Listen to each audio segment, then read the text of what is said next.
let's get started by defining what we mean by happiness at work. To do that, I should first explain what happiness is not. To researchers of happiness, happiness is not simply momentary emotions like amusement, enthusiasm, pride, or relief. Nor is it maintaining a state of perpetual cheerfulness or a continuous stream of positive emotional experiences. Happiness is not all about pleasure and hedonism. It's not achieved by gratifying all of your desires or by maximizing lavish, luxurious experiences. Happiness isn't a tireless climb towards achievement or status and isn't the result of getting everything perfect all the time. When scientists talk about happiness at work or in life in general, we define happiness in a broader, overarching quality of life kind of way. We draw inspiration from one of the pioneers of scientific research on human happiness, Sonia Lubomirsky, professor of psychology at the University of California at Riverside. She defines happiness as the experience of joy, contentment, or positive well-being combined with a sense that one's life is good, meaningful, and worthwhile. It suggests that happiness involves more than just feeling good, but also that you're living a life of meaning and purpose.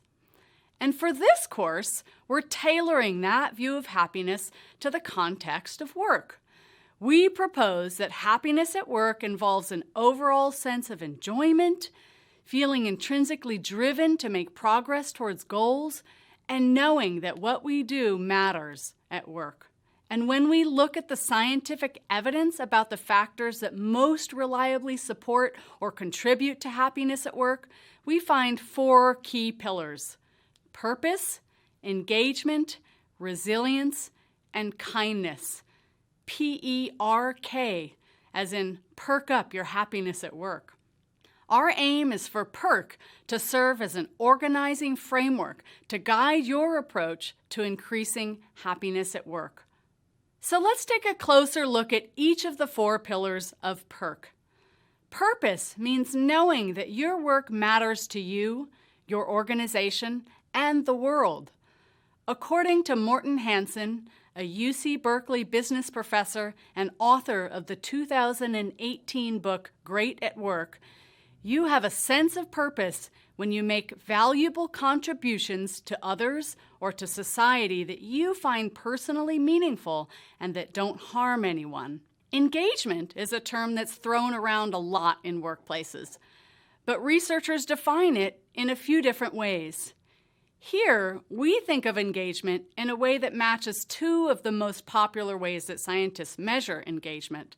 First, engagement is a positive, fulfilling, work-related state of mind. In other words, an engaged employee has a strong sense of vigor towards, dedication to, and absorption in work activities.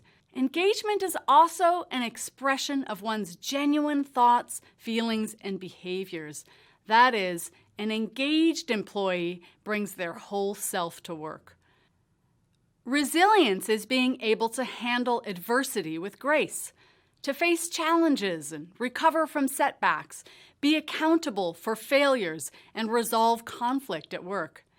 Being resilient doesn't mean you avoid or never experience difficulties. It just means that you're able to bounce back from those moments in a healthy and constructive way. And finally, kindness.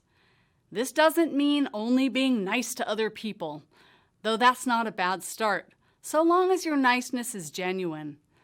Kindness is a broader orientation towards forming strong, supportive social connections at work that scientists call prosocial, that help us interact in trusting, inclusive, and cooperative ways with people at work, from customers to bosses.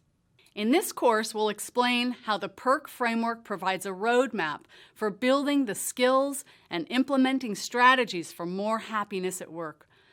We'll share evidence about the principles and practices that underlie each pillar and discuss how to implement them on 3 levels: what you can do on your own, what you can do in relation to others, and what organizations can do to foster and strengthen happiness at work.